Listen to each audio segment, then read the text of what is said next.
Hey y'all, it's Alec with Sharing the Journey. Today we're going to talk about why bigger isn't always better. For those of you that have been watching us for a while, you know that Cindy and I live full-time in a Class A motorhome, specifically a 2019 Tiffin Open Road 32 SA. Now I've broken this down into several different areas, and I'm going to go through why we chose to go smaller than larger, and it might benefit you to do the same. Number one, higher cost. Purchasing a larger RV like a Class A motorhome or a fifth wheel can be significantly more expensive. Now, I'll give you an example. In each of those areas, there are different sizes. We did go with a Class A motorhome, but we went small. We have a 32 SA, like I said before, and we were able to purchase this RV for under $150,000. However, if you look at something like a Tiffin Allegro bus, which is 44 feet, they start around $400,000. So the cost is significantly more. Now, we have friends that full-time in travel trailers, casitas. I've got a friend that lives in a 16-foot casita. Him and his wife, they got in for under $15,000. So smaller is cheaper, larger is usually more expensive. Also, the operating cost of a bigger RV consumes more fuel, usually has higher maintenance costs, and often requires more expensive campground fees because you have to get a bigger site with more power. A lot of the smaller RVs, you can plug up to a 30 amp site, which doesn't cost as much as a 50 amp site that required on some of the bigger motorhomes or RVs, fifth wheels, and cost considerably more. So, number two, limited accessibility. One of the reasons we went with a smaller Class A, the 32 SA, is because a lot of state parks and national parks are older. They don't have room for these big 44-foot campers. So, I know most national parks have a 35-foot rule. If you're over 35 feet, you can't get to some of them because of the roads going through mountains and canyons and that sort of stuff. But also, when you get there, the park doesn't have big enough spaces for you.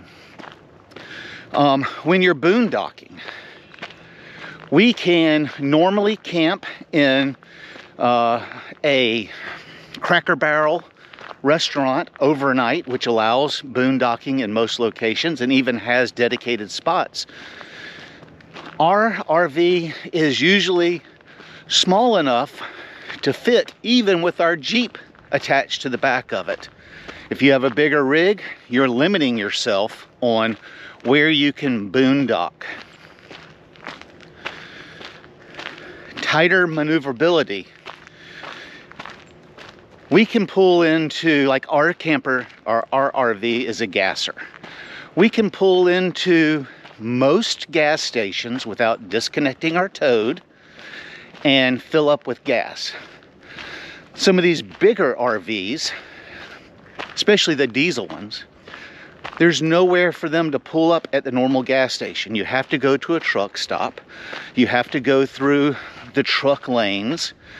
And so you have limited number of spaces or places that you can get fuel. Number three is maintenance challenges. There are more systems to manage. We have an RV here at the campground. It's a big old Tiffin Phaeton. They have 3 air conditioners on top. Now, our friend that has the casita, they have 1 air conditioner. So they could potentially have 3 times the number of problems. They also have an aqua hot system for heating. They have floor heat. They have spider wire that controls all of their lights and functions, and it's kind of like a car. The more stuff you have on them, the more potential for problem. Smaller RVs usually have one heater, one air conditioner, the basics. They have just regular light switches that are mechanical and not computerized. So these extra systems, like the big leveling systems and all that, require more maintenance and require more expense.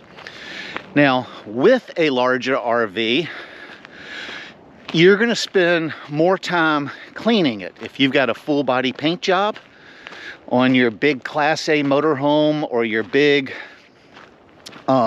fifth wheel, then you're going to spend a lot more time taking care of that paint.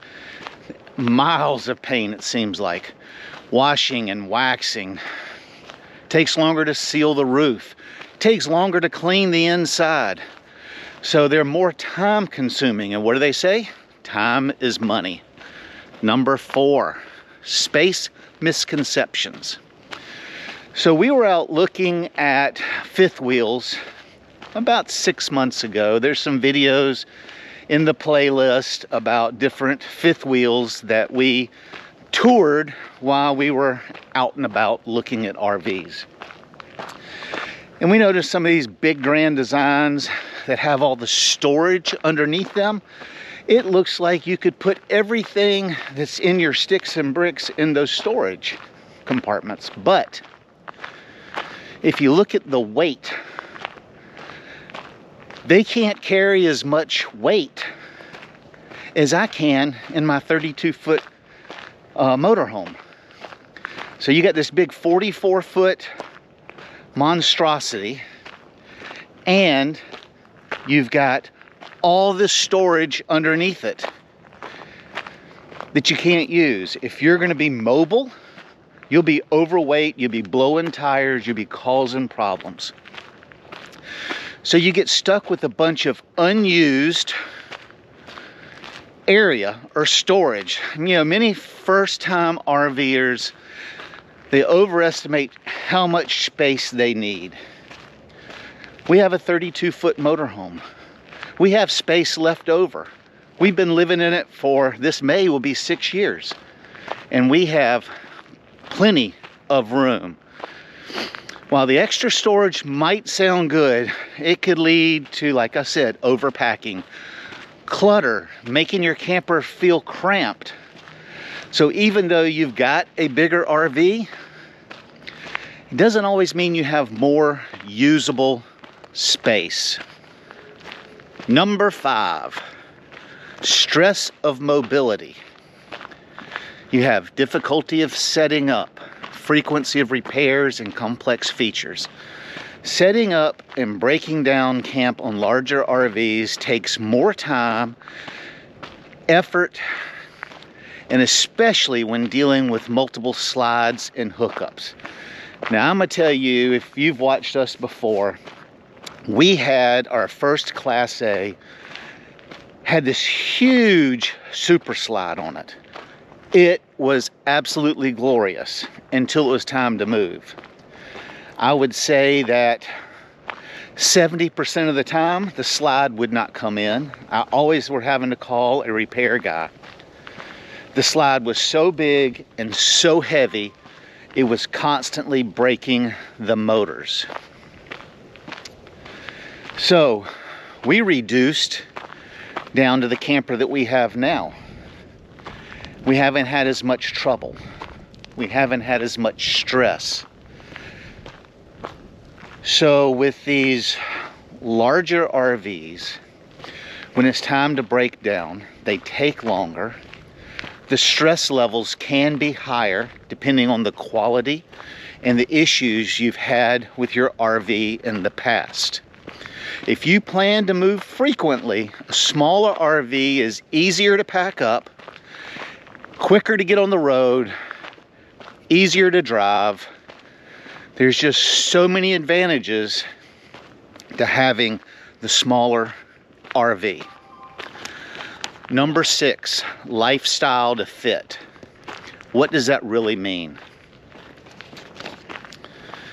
Full-time RVers often adapt to a minimalist lifestyle, finding that smaller spaces meet their needs. Cindy and I have definitely found that. If you plan to move frequently, like I've said before, the smaller RVs pack up and hit the road quicker. So when might a larger RV be just what the doctor ordered? If you have a larger family, if you have especially a larger family with more pets, a bigger RV might be what you need for living space. Now I'll give you an example of both of those. We met a family of 5 that travel full-time in a 40-something foot fifth wheel toy hauler. They need something that big because they need the bed space because there's so many people. So it's right for them. They have limited their ability on places to go and roads to travel, but they need the space because of the people. Another example is we found a lady when we were in Georgia. We were at a rest area, and she had, I want to say it was a Winnebago. That thing went on for miles. It was a tandem rear axle, 44-foot Tour, I think it was, Winnebago Tour. And she took out the kitchen, not the kitchen, she took out the dining area and the sofa, and there was kennels all lined up on the wall. And she ran a greyhound rescue. She traveled the country picking up greyhounds and taking them to their new homes. She needed that much room to carry all the supplies that she needed to operate her rescue. She's not worried about going to national parks. She's not worried about going to state parks. She needs the larger RV for the room, for her business, so to speak. Another thing that you might think that bigger is better, and it is if you're stationary. Like this campground right now that we're managing in South Carolina. We have guys that are, or families, that are here for a year or two while they're working locally. They're building a big battery plant here for BMW. And so we have families that are here during the construction. They're not traveling. This is their stationary home. They move every year, maybe 2, maybe 3 years. So the bigger is better for them. So you just need to decide what you need your RV for, what your expectations are, what your plans are, and your goals are. And then I would suggest getting the smallest RV for that goal. Until next time, happy camping. Y'all stay safe out there.